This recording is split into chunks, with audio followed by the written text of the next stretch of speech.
ও সর্ষে দিয়ে বাটা মাছের ঝাল। সর্ষে দিয়ে বাটা মাছের ঝাল বানাবার জন্য প্রথমে 300 গ্রাম বাটা মাছ ধুয়ে পরিষ্কার করে নিয়েছি। এবার মাছগুলিকে নুন আর হলুদ মাখিয়ে নেব। মাছগুলির গায়ে ভালো করে নুন হলুদ মাখিয়ে নিতে হবে।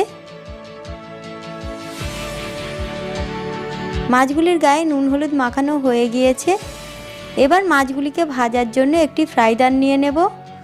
ফ্রাই প্যান গরম হলে তাতে দিয়ে দেব 75 গ্রাম সর্ষের তেল। তেল গরম হলে নুন হলুদ মাখিয়ে রাখা মাছগুলিকে একে একে দিয়ে দেব।